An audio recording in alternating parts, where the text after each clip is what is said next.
عليكم ورحمة الله وبركاته. الحمد لله رب العالمين، والصلاة والسلام على سيد الأنبياء والمرسلين سيدنا ونبينا ومولانا محمد وعلى آله وصحبه أجمعين، أما بعد. فقد قال الله تعالى في كلامه المجيد والفرقان الحميد: أعوذ بالله من الشيطان الرجيم، بسم الله الرحمن الرحيم. يا أيها الذين آمنوا عليكم أنفسكم لا يضركم من ضل إذا اهتديتم إلى الله مرجعكم جميعا فينبئكم بما كنتم تعملون. وقال نبينا صلى الله عليه وسلم: استقيموا ولن تحصوا واعلموا أن خير أعمالكم الصلاة ولن يحافظ على الوضوء إلا مؤمن، أو كما قال صلى الله عليه وسلم.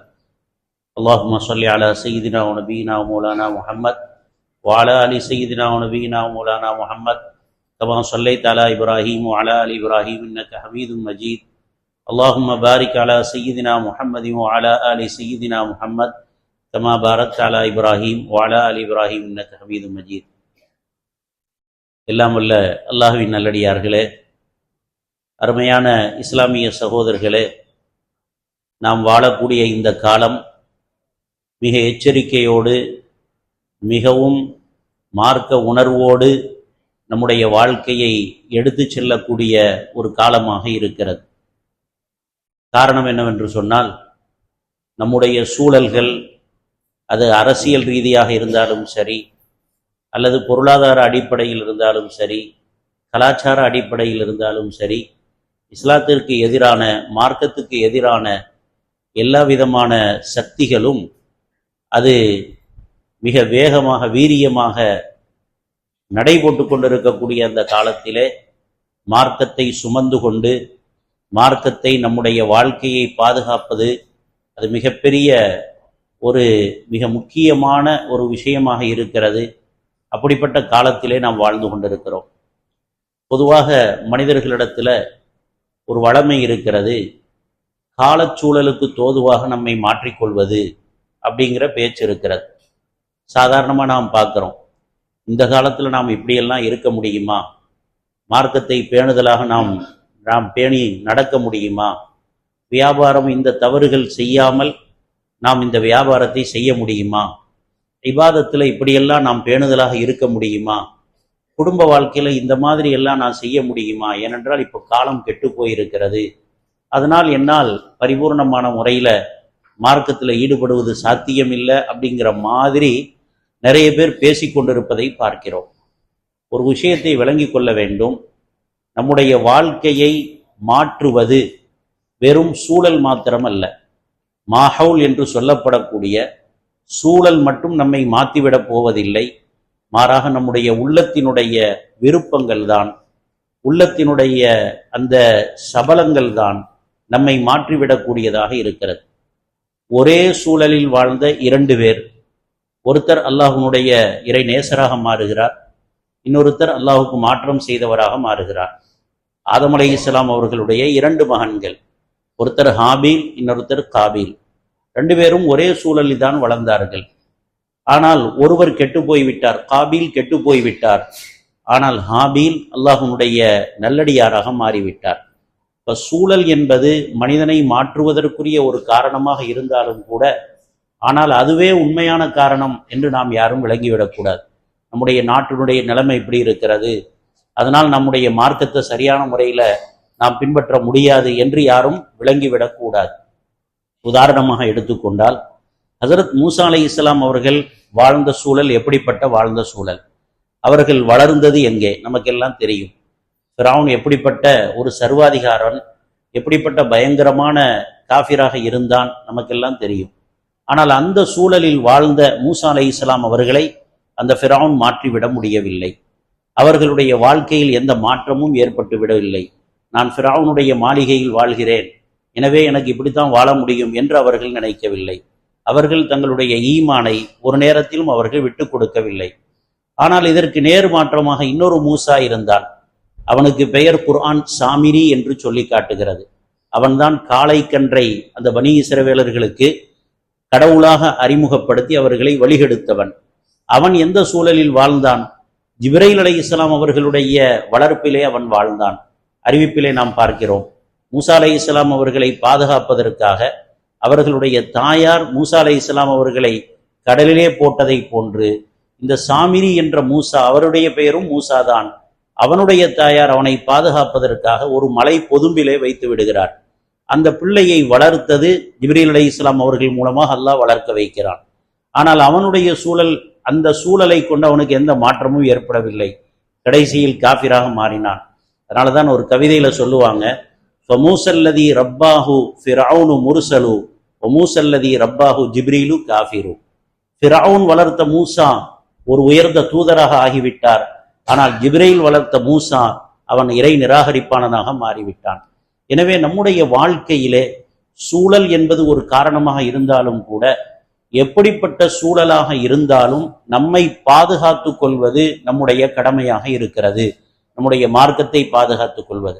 இன்றைக்கு நாம் வாழக்கூடிய நம்முடைய நாட்டினுடைய சூழல் நமக்கெல்லாம் தெரியும். பல வடமாநிலங்களிலே இஸ்லாத்திற்கு எதிராக எப்படிப்பட்ட ஒரு விஷயங்கள் எல்லாம் நடந்து கொண்டிருக்கிறது என்பது செய்தியை படிக்கக்கூடியவங்க எல்லாத்துக்குமே தெரியும். பொது சிவில் சட்டம் கொண்டு வருவதற்காக அசாம் மாநிலத்திலே ஏற்கனவே முடிவு செய்து விட்டார்கள். இப்பொழுது மகாராஷ்டிராவிலே அதற்குரிய ஏற்பாடை செய்து கொண்டிருக்கிறார்கள். தென் மாநிலங்களிலும் கூட ஒரு நிலையற்ற சூழல் இருப்பதை பார்க்கிறோம். சரியான ஒரு ஆட்சி இல்லாத ஒரு குழப்பமான நிலையிலே நாம் வாழ்ந்து கொண்டிருக்கக்கூடிய இந்த காலத்திலே முஸ்லிம்களாகிய நம்முடைய பொறுப்பு என்ன? நம்மை நாம் எப்படி பாதுகாத்துக் கொள்ளப் போகிறோம்? குறிப்பாக நம்முடைய இளம் தலைமுறை, வரக்கூடிய ஜெனரேஷன், அவர்களிடத்தில் நாம் எப்படி நடந்து கொள்ளப் போகிறோம்? அவர்களை எப்படி நாம் உருவாக்கப் போகிறோம்? நாம் வெறும் காரணத்தை சொல்லி தப்பிவிட முடியாது. இஸ்லாம் அந்த காரணத்தை ஏற்றுக்கொள்ளவும் இல்லை. காலம் இப்படி இருந்தது, எனவே நான் என்னை காலத்துக்கு தோதுவாக மாற்றிக்கொண்டேன் அப்படின்னு சொல்லி நாம் தப்ப முடியாது. குர்ஆன் நமக்கு சொல்கிறது, யா அய்யுஹல்லதீன ஆமனு அலைக்கும் அன்ஃபுஸக்கும், மோமின்களே உங்களை நீங்கள் பாதுகாத்துக் கொள்ளுங்கள், உங்களை நீங்கள் பாதுகாத்துக் கொள்ளுங்கள். லா யதுர்ருக்கும் மன் தல்ல இதஹ் ததைத்தும், நீங்கள் சரியாக இருந்தால், நீங்கள் உங்களுடைய மார்க்கத்தில் உறுதியாக இருந்தால், வழிகேடர்களின் மூலமாக உங்களை எதுவும் செய்துவிட முடியாது. குர்ஆன் நமக்கு தெளிவாக சொல்லி காட்டுகிறது. உலகமே மாறிவிட்டாலும் கூட, எல்லா சூழலும் மாறிவிட்டாலும் கூட, அரசாங்கம் நமக்கு சாதகமாக இல்லை, யாரும் நமக்கு, எந்த கட்சியும் நமக்கு சாதகமாக இல்லை, இருந்தாலும் கூட நீங்கள் உறுதியாக இருக்கும் பொழுது, மார்க்கத்தில் இஸ்திகாமத்தாக இருக்கும் பொழுது, எவராலும் உங்களை எதுவும் செய்துவிட முடியாது. அதாவது சூழல் என்பது ஒரு காரணமாக இருக்குதே தவிர அது நம்மை வற்புறுத்துவதில்லை. ஆனால் நம்முடைய உள்ளம் இருக்கிறதே, நம்முடைய உள்ளத்தினுடைய ஷஹ்வத் இருக்கிறதே, இதைத்தான் நம்மை வற்புறுத்தி வழிகேட்டில் ஆக்கிவிடுகிறது. அதனால் ஒரு மூமினை பொறுத்த வரைக்கும் எல்லா சூழலிலும் அல்லாஹ்வை பயப்படக்கூடியவனாக, தன்னுடைய மார்க்கப்பற்றை அவன் தன்னுடைய உறுதியான உள்ளத்திலே எடுத்துக்கொள்ளக்கூடியவனாக இருக்க வேண்டும். குர்ஆன் ஒரு விஷயத்தை நமக்கு சொல்லி காட்டுகிறது. அல்லாஹ் சொல்லுகிறான், ஒலா யஜ்ரிமன்னக்கும் ஷனஆனு கௌமின் அலா அல்லா தஅதிலு. நாயகம் ஸல்லல்லாஹு அலைஹி வஸல்லம் அவர்கள் மக்காவில் வாழ்ந்த காலத்திலே அந்த முஸ்லிம்களுக்கு மக்காவாசிகள் எவ்வளவு துன்பம் கொடுத்தார்கள் என்றெல்லாம் தெரியும், எவ்வளவு பயங்கரமாக கஷ்டம் கொடுத்தார்கள் என்றெல்லாம் தெரியும். ஆனால் மக்கா வெற்றிக்கு பிறகு எதிரான சூழல், அதாவது மக்காவாசிகள் குற்றவாளிகளாக, பலகீனமானவர்களாக பெருமானார் ஸல்லல்லாஹு அலைஹி வஸல்லம் அவர்களுக்கு முன்னால் நிற்கிறார்கள். இயற்கையாக ஒரு மனிதனுடைய நிலைமை என்ன? இந்த மாதிரி கஷ்டப்பட்டவர்கள், இந்த மாதிரி பாதிக்கப்பட்டவர்கள், அந்த பாதிப்பை ஏற்படுத்தியவன் நமக்கு முன்னாடி வரும் பொழுது நம்முடைய உள்ளம் எல்லாம் எப்படி இருக்கும்? எப்படியாவது அவரை பழி வாங்கிடணும், ஏதாவது செய்து விட வேண்டும் என்றுதான் இருக்கும். ஆனால் குர்ஆன் என்ன சொல்கிறது?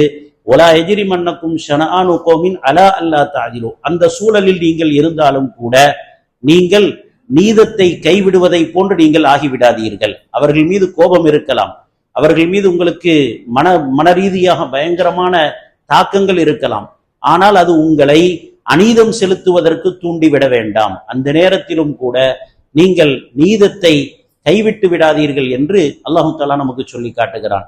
அதனாலதான் பெருமானார் ஸல்லல்லாஹு அலைஹி வஸல்லம் அவர்கள் சொன்னார்கள், நமக்கு எதிரான ஒரு நிலை இருந்தாலும் கூட நாம் சாதகமான நிலையை உருவாக்கி கொள்ள வேண்டும். ஒரு மூமினை பொறுத்த வரைக்கும் காலச்சூழலிலே கரைந்து போகக்கூடியவனாக இல்லை.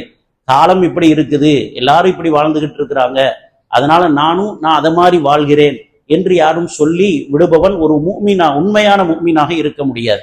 பெருமானா ஸல்லல்லாஹு அலைஹி வஸல்லம் என்ன சொன்னாங்க? எதிரும் புதிருமான நிலையை காட்டி தந்திருக்கிறாங்க. சில் மன் கதஅக், உனக்கு யாராவது உன்னுடைய உறவு முறையை துண்டித்து வாழ்ந்தால் நீ அவனுடன் சேர்ந்து வாழு. பொதுவாக மனிதனுடைய இயல்பு என்ன? யாராவது நம்மளை துண்டித்து வாழ்கிறான், நம்மை அவன் எதிர்க்கிறான் என்று சொன்னால் நாமும் அதற்கு பகரமாக அப்படி நடப்பதுதான் மனிதனுடைய இயல்பு. ஆனா மூமின் இப்படி இருக்கக்கூடாது. மூமினை பொறுத்த வரைக்கும் நாயகம் ஸல்லல்லாஹு அலைஹி வஸல்லம் அவர்கள் சொன்னார்கள், சில் மன் கதஅக், உன்னை யாராவது துண்டித்து வாழ்ந்தால் அதற்கு பகரமாக நீ அப்படி இருக்குன்னு நினைக்காது. நீ உன் மார்க்கத்தை காட்ட அவனுக்கு முன்னால் உறவு முறையை சேர்ந்து வாழ். அவன் துண்டித்து வாழ்ந்தாலும் நீ அவனை சேர்ந்து வாழ நினை. வாஃபு அம்மன் வலமக், உனக்கு யாராவது அநியாயம் செய்கிறான் என்றால் மனிதனுடைய இயல்பு அப்படித்தான். எனக்கு அநியாயம் செய்து விட்டான், எனவே நானும் அவனுக்கு அநியாயம் செய்ய வேண்டும். ஆனா நாயகம் ஸல்லல்லாஹு அலைஹி வஸல்லம் சொன்னார்கள், அப்படி நினைக்காதே. வாஃபு அம்மன் வலமக், உனக்கு அநியாயம் செய்தவனை நீ மன்னித்து விடு. வஹசின் இலாமன் அஸா இலைக்க, உனக்கு யாராவது ஒரு துன்பம் தந்தால் நீ அவனுக்கு நல்லதை செய்து விடு. இந்த விஷயத்தை தான் மார்க்கம் நமக்கு சொல்லி காட்டுகிறது. எனவே நமக்கு முன்னால் எப்படிப்பட்ட சூழல் ஏற்பட்டாலும் கூட நாம் அந்த சூழலில் கரைந்து போகக்கூடியவர்களாக இருக்கக்கூடாது. மாறாக நம்முடைய மார்க்கத்தை பாதுகாக்கக்கூடியவர்களாக, நல்ல சூழலை உருவாக்கக்கூடியவர்களாக நாம் இருக்க வேண்டும். இதுதான் இந்த காலத்திற்கு மிக கட்டாயமான தேவையாக இருக்கிறது. ஏனென்று சொன்னால் இன்னும் காலங்கள் போக போக எப்படிப்பட்ட சூழல்களை எல்லாம் நாம் சந்திப்போம் என்று தெரியாது. இன்னைக்கு இருக்கக்கூடிய நவீன கருவிகளும் இன்னைக்கு இருக்கக்கூடிய கலாச்சார சீரழிவுகளும் நம்ம சமுதாயத்தை எங்கெல்லாம் கொண்டு போயிட்டு இருக்குதுன்னு நமக்கு தெரியும். நம்முடைய வாலிபர்கள் எல்லா ரீதியிலும், மார்க்க ரீதியிலும் சரி, அல்லது வேறு ஏதாவது சிந்தனை ரீதிகளிலும் சரி, அரசியல் ரீதியிலும் சரி, சரியான ஒரு வழிகாட்டப்படாமல் அவர்களுடைய வாழ்க்கை தடுமாறி கொண்டிருக்கக்கூடிய ஒரு பயங்கரமான காலத்தில் தான் நாம் வாழ்ந்து கொண்டிருக்கிறோம். இந்த நேரத்தில் நம்முடைய பொறுப்புகள், நம்முடைய வருங்கால தலைமுறையை பாதுகாப்பதற்கு நாம் செய்ய வேண்டிய விஷயங்கள், நம்முடைய மஸ்ஜிதுகள் பாதுகாக்கப்பட வேண்டும், நம்முடைய மதரசாக்கள் பாதுகாக்கப்பட வேண்டும், நம்முடைய வக்ஃபு சொத்துக்கள் பாதுகாக்கப்பட வேண்டும், நம்முடைய மானம் மரியாதை, முஸ்லிம்களினுடைய வணக்க வழிபாட்டின் உரிமைகள் பாதுகாக்கப்பட வேண்டும். இந்த கவலை இல்லாதவர்கள் யாருமே கிடையாது. நம்ம எல்லோருக்குமே இந்த கவலை இருக்கிறது. ஹஜ்ரத் ஷேகுல் இஸ்லாம் ஹுசைன் அஹ்மத் மதனி ரஹ்மத்துல்லாஹி அலைஹி அவர்கள் ஒரு இடத்தில் இப்படி சொல்லி காட்டுகிறார்கள், நாம் எல்லாம் நினைக்கிறோம் நம்முடைய மார்க்கம் பாதுகாக்கப்பட வேண்டும், நம்முடைய இஸ்லாத்தை நம்ம பாதுகாக்கணும், நம்முடைய வணக்க வழிபாடுகள் பாதுகாக்கணும். ஆனால் ஒன்றை விளங்கிக் கொள்ளுங்கள், மார்க்கம் என்பது பணம் காசு கிடையாது, தங்கம் வெள்ளி கிடையாது. பெட்டகத்தில் வைத்து பாதுகாப்பதற்கு, ஒரு அருமாலையில வச்சு பூட்டி பாதுகாக்கிறதுக்கு இது ஒன்றும் தங்க வெள்ளி கிடையாது. இதை பாதுகாப்பது எப்படி? அந்த மார்க்கத்தின் பிரகாரம் நடப்பதின் மூலமாக மாத்திரம்தான் நீங்கள் பாதுகாக்க முடியும். இந்த மார்க்கத்தை பாதுகாப்பது என்றால் நம்முடைய வாழ்க்கையிலே நீங்கள் மார்க்கத்தின் பிரகாரம் நடங்கள். அது எவ்வளவு பெரிய எதிர்ப்புகள் வந்தாலும், எதிர்ப்புகள் வரலாம், பிரச்சனைகள் ஏற்படலாம், ஆனால் நீங்கள் மார்க்கத்தில் உறுதியாக இருந்தீர்கள் என்று சொன்னால் நிச்சயமாக அந்த மார்க்கம் பாதுகாக்கப்படும் என்பதிலே எந்த விதமான சந்தேகமும் கிடையாது. இப்ப நாம் செய்ய வேண்டிய விஷயம் என்ன? இன்றைக்கு நமக்கு ஏற்பட்டிருக்கக்கூடிய வீழ்ச்சி என்னவென்றால், மார்க்கத்தின் பிரகாரம் செயல்படுவதற்கு மிகப்பெரிய தடைகள் உருவாக்கப்பட்டு கொண்டிருக்கிறது. அது ஆயுதத்தினால் ஏற்பட்ட தடைகள் அல்ல, கலாச்சாரத்தினால் ஏற்பட்ட தடைகள்.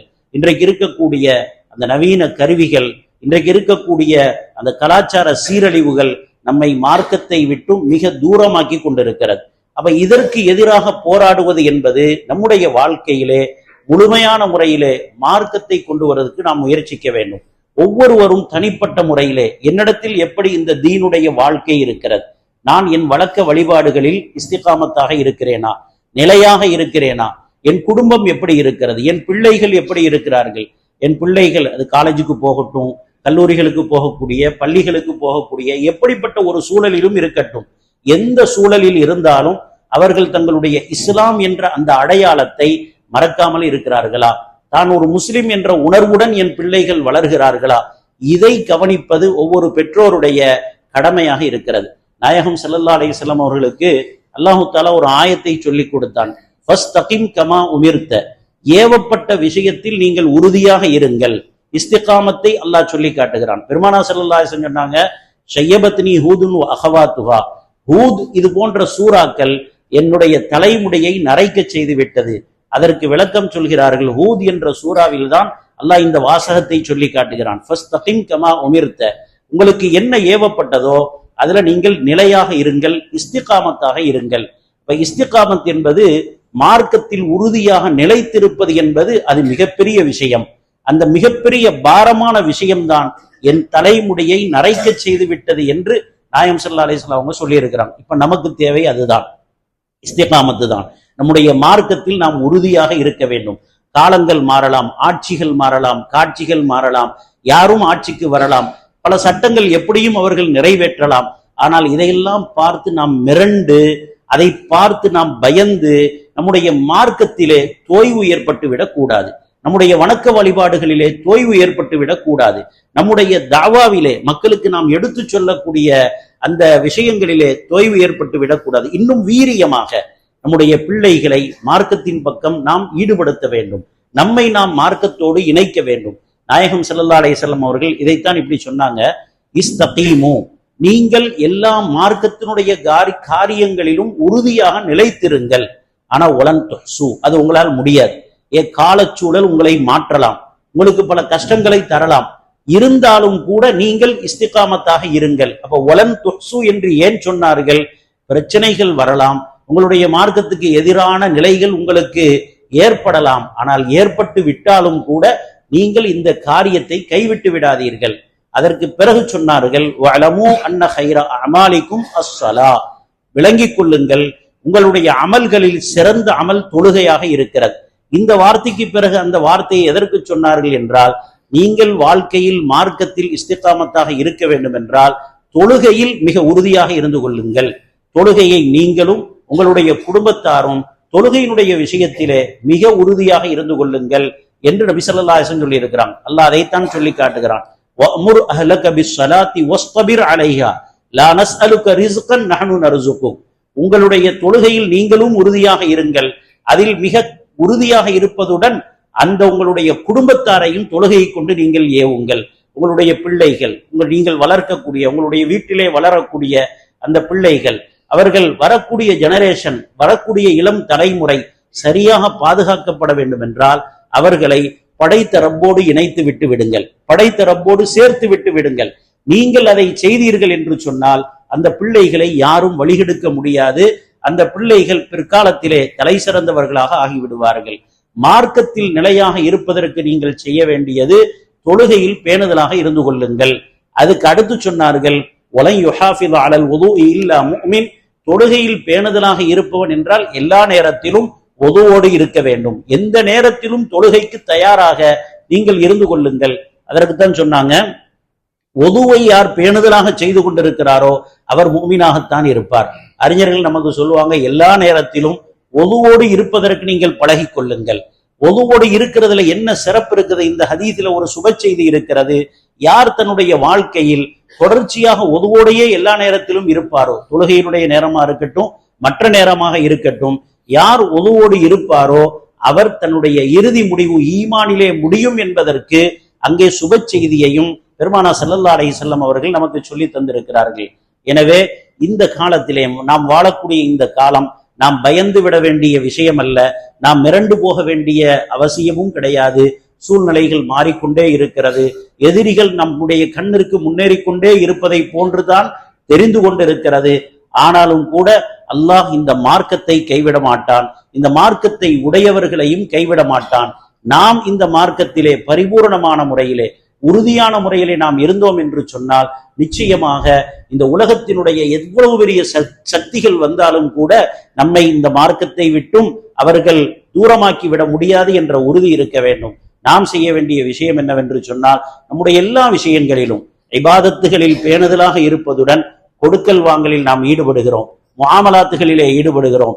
முஆமலாத்துகளிலே மார்க்கத்தை முன்வைத்து நீங்கள் உங்களுடைய கொடுக்கல் வாங்கலை ஏற்படுத்தி கொள்ளுங்கள். அந்த கொடுக்கல் வாங்கல் கடை வீதியில இப்படிதான் நடக்குது, பஜார்ல அப்படிதான் நடக்கிறது என்பதை பார்க்காமல் மார்க்கம் எப்படி நடக்க சொல்கிறது இதை பாருங்கள். உங்களுடைய குடும்ப வாழ்க்கை, அதுல எவ்வளவு விஷயங்கள் இருக்கலாம். மார்க்கம் எப்படி எனக்கு சொல்லித் தருகிறது? குறிப்பாக என்னுடைய பிள்ளைகள் உலக ரீதியில எவ்வளவு பெரிய முன்னேற்றத்தை அடைய வேண்டும் என்று நீங்கள் விரும்புகிறீர்களோ அதைவிட மிக முக்கியமாக என் பிள்ளைகளுக்கு சரியான முறையிலே நான் தீனை கொடுத்திருக்கிறேனா, ஒழுக்கத்தை கொடுத்திருக்கிறேனா, மார்க்கத்தை கொடுத்திருக்கிறேனா இந்த சிந்தனையை ஏற்படுத்தி கொள்ள வேண்டிய ஒரு கட்டாயத்திலே நாம் இருக்கிறோம். இப்படி நம் வாழ்க்கையை அமைத்துக் கொண்டோம் என்று சொன்னால் அல்லாஹ் சொல்வதை போன்று லா யதுர்ருக்கும் மன் தல்ல இதா ததைத்தும், நீங்கள் சரியாக இருந்தால் வழிகேடர்களினால் உங்களுக்கு எந்த இடைஞ்சலும் செய்ய முடியாது என்று அல்லாஹ் சொல்கிறான். அல்லாஹு தஆலா அப்படிப்பட்ட ஒரு சிறந்த வாழ்க்கையை வாழ்வதற்கு நம் யாவருக்கும் தௌஃபீக் செய்வானாக. நம்முடைய நாட்டையும் உலகளாவிய ரீதியில் இருக்கக்கூடிய முஸ்லிம்கள் வாழக்கூடிய எல்லா பகுதியையும் எல்லா விதமான கஷ்டங்களிலிருந்தும் துன்பங்களிலிருந்தும் பாதுகாத்தருள்வானாக. வ ஆகிரு தஅவானா அல்ஹம்துலில்லாஹி ரப்பில் ஆலமீன். வ ஸல்லல்லாஹு அலா சய்யிதினா முஹம்மதின் வ ஆலிஹி.